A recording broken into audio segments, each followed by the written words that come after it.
Bonjour à tous et bienvenue sur ce module vidéo qui va enclencher le dernier chapitre de cette année, le chapitre 7, sur les micro-organismes. Alors je vous propose une première série d'images qui représentent des choses que vous connaissez. En l'occurrence, ce sont des procédés de conservation. Alors vous avez la surgélation, la salaison, qui sont des procédés de conservation. Alors pourquoi on a besoin de conserver nos aliments? Tout simplement parce que si on n'avait pas ces procédés-là de conservation, nos aliments pourriraient assez vite. Le fait qu'ils pourrissent, c'est dû à des moisissures. Alors qu'est-ce que la moisissure? On va zoomer un petit peu, on va prendre des photos. Je vous présente ici la photographie d'une moisissure, donc c'est une photographie prise en macroscopie, donc de très très proche. On voit des petits filaments au bout desquels on a des structures un petit peu en boule comme ceci. Ces filaments, ce sont des mycéliums. Et ce qu'il y a au bout, on ne voit pas tellement. Il va falloir qu'on zoome un petit peu pour en voir plus. Pour zoomer, avec une photo, on ne va pas voir beaucoup mieux, donc il va falloir prendre un autre outil. Et cet outil, vous le connaissez, c'est le microscope. Voici ce qu'on obtient lorsqu'on photographie avec un microscope les structures qu'on voit ici. On retrouve le filament, qui est le mycélium, et la structure en boule au bout, avec plein de petites sphères comme ça, qui semblent se détacher de cette boule. Alors à quoi se correspondent ces petites sphères? Ce sont des spores. Chacune de ces sphères est une spore. La spore, c'est la cellule de reproduction du champignon. Donc chaque spore va donner un nouveau champignon. Donc le mycélium pousse sur l'aliment, il va former des spores qui vont aller se disséminer, et c'est ainsi que la moisissure va pouvoir avancer sur l'aliment et progresser, et ainsi le rendre immangeable. La question qu'on se pose maintenant, c'est d'où viennent ces spores? D'où elles viennent? Pourquoi elles arrivent sur l'aliment? Qu'est-ce qui fait qu'il va moisir? Alors pour ça, on va utiliser un outil qui est ici, qui s'appelle une boîte de pétri. Donc c'est la partie plastique, la boîte de pétri, qui se referme et dans laquelle on a un milieu de culture, dans lequel on a de l'eau, des minéraux, des sucres et des vitamines notamment. Ce milieu de culture sert à faire proliférer des micro-organismes. Alors ça peut être des bactéries, ça peut être des levures, donc des champignons, ça peut être pas mal de choses qu'on va faire pousser sur ces milieux de culture pour pouvoir les observer. Pourquoi on a besoin de les faire pousser? Tout simplement parce que une bactérie, c'est pas visible à l'œil nu. Donc ce qu'il faut pour qu'on puisse voir ces bactéries, c'est les faire proliférer pour qu'elles forment un tas de plusieurs dizaines de milliers de bactéries et que là on puisse les voir. Alors première expérience qui est faite, c'est de demander à quelqu'un de poser sa main sur ce milieu de culture, simplement la poser pendant quelques secondes et l'enlever.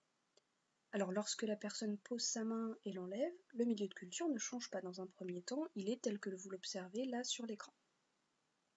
Dans un second temps, on va mettre ce milieu de culture dans une étuve, donc à 28-30 degrés, on va le mettre pendant environ 48 heures, avec les éléments qui sont présents dans le milieu de culture, notamment les sucres, et le fait que la température soit la température optimale pour faire proliférer les bactéries, on va pouvoir les faire pousser, donc il y en ait de plus en plus, elles se multiplient, et là on va pouvoir les observer à l'œil nu. Au bout de 48 heures, on obtient ce type de milieu de culture. Donc là vous voyez pas mal de taches. Chaque tache à la base c'était une bactérie ou une spore. Une tache est toujours générée par un micro-organisme. Vous voyez qu'il y en a une multitude de différents. Il y en a qui forment des fleurs un peu comme ça, il y en a qui sont plus ronds, il y en a des marrons, il y en a des rouges, il y en a des blancs, des jaunes. En fait, il y a une multitude de micro-organismes différents sur vos mains. Et c'est tout à fait normal, il y en a plein des différents, et heureusement qu'ils sont là puisqu'ils vous sont plutôt utiles. Mais s'ils sont sur vos mains, ils se retrouvent fatalement aussi sur tout ce que vous touchez. Par exemple, vos téléphones. Alors on fait la même expérience qu'avec la main, on va poser un téléphone sur un milieu de culture dans une boîte de pétri. voici ce qu'on obtient. Beaucoup de colonies, des bactéries, toujours des différentes, hein, vous en avez un petit peu jaunes, des plus blanches, un petit peu roses, donc pas mal de micro-organismes différents qui sont passés de la main au téléphone. Et sur le téléphone, elles vont pouvoir proliférer. Alors on fait l'expérience avec le téléphone parce que ça serait un petit peu compliqué de poser le milieu de culture sur une poignée ou sur un clavier, c'est pas aussi commode, mais on aurait le même résultat. Tout ce qui touche souvent des mains comme ça, des interrupteurs par exemple, il y a beaucoup de micro-organismes dessus. Alors il y a beaucoup de levures, beaucoup de bactéries, mais pas seulement. Sur votre peau, il y a aussi ce type de petites bêtes. Ce sont des acariens. Alors, la plupart sont gentils, ils nous aident, notamment ils mangent des peaux mortes. Et il y en a finalement pas non plus tant que ça, vous avez moins d'acariens que de bactéries. Ils sont plutôt utiles, mais il est vrai que des bactéries, des champignons et des acariens, ça commence à faire beaucoup. Alors en moyenne, les utilisateurs de téléphones portables activent leur smartphone 48 fois par jour. Donc sur l'écran, fatalement, il y a des bactéries, des virus et des germes, puisque vous en avez tout simplement sur vos mains.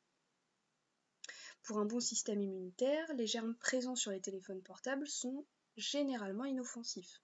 Donc certes, vous avez plein de bactéries sur vos mains, certes, vous les mettez sur vos claviers, vos téléphones, les poignets, mais la plupart du temps, ils sont inoffensifs, ils ne vous font rien. Les bactéries E. coli, donc Escherichia coli, ont été détectées sur un smartphone sur 7. Alors on va le voir, Escherichia coli, c'est une bactérie qui est plutôt gentille lorsqu'elle est au bon endroit. C'est-à-dire c'est une bactérie intestinale. Lorsqu'elle est dans l'intestin, elle nous aide. Quand elle est ailleurs, notamment dans la bouche, elle peut être un petit peu plus gênante, générer par exemple des diarrhées. Et il existe de bonnes bactéries qui protègent le corps humain contre les agents pathogènes. Sans bactéries, nous ne pourrions pas vivre. Donc comme je vous le disais, il est tout à fait normal que vous en ayez sur les mains. Sans ça, vous ne pourriez pas vivre. Ça nous amène à notre titre de chapitre, microbiote et santé. Vous pouvez noter ça dans votre cahier, c'est le dernier chapitre qu'on traitera cette année, microbiote et santé. La question étant, qu'est-ce que le microbiote ? Je vous propose de mettre pause à ce moment-là de la vidéo et d'essayer dans un premier temps de trouver une définition du terme microbiote par vos propres mots. Une fois que c'est fait, vous pourrez relancer la vidéo pour avoir la correction de la définition. Je lance la correction tout de suite. Le microbiote, c'est l'ensemble des micro-organismes qui vivent dans et sur un être vivant. Donc vous en avez sur votre peau, mais vous en avez aussi ailleurs et c'est ce qu'on va voir. Alors quelques chiffres avant cela. Déjà quelques exemples de bonnes et de mauvaises bactéries. Bonne bactérie, on a vu Escherichia coli qui est ici. Elle se reconnaît facilement puisqu'elle a plein de pili. Mauvaise bactérie, on a Clostridium difficile par exemple, qu'on va voir dans un exemple après. En chiffres, en nombre de cellules, vous avez à peu près 3 milliards de cellules pour un organisme humain. On compte ça pour un homme adulte, donc environ 77 kg. 3 milliards de cellules humaines pour 39 milliards de cellules du microbiote. Donc il y a environ 10 fois plus de cellules du microbiote que de cellules humaines en vous. En revanche, en termes de masse, comme ces cellules sont beaucoup plus petites, cela représente 1 à 2 kg pour une masse de 77 kg d'un organisme entier. Donc vous avez beaucoup plus en termes de masse de cellules animales, mais par contre en termes de nombre, il y a beaucoup plus de cellules de micro-organismes. En termes de gènes, fatalement, comme il y a plus de cellules différentes, il y a aussi plus de gènes différents, puisque, je vous le rappelle, les gènes sont contenus dans l'ADN qui lui-même est contenu dans les cellules, donc forcément s'il y a plus de cellules, il va y avoir aussi plus de gènes différents.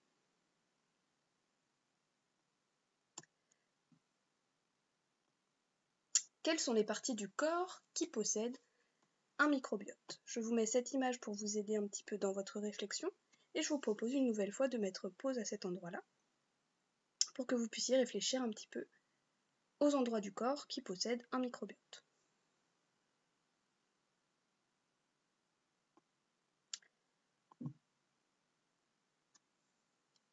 On note ici un microbiote dans la bouche, dans l'estomac, dans les intestins, sur la peau et dans les voies génitales.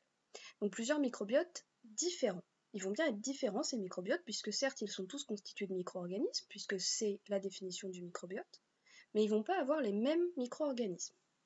Par exemple, Streptococcus thermophilus vit dans l'estomac. Une bactérie qui se trouve dans la bouche, par exemple Candida albicans, si elle est avalée par l'individu, va se retrouver dans l'estomac.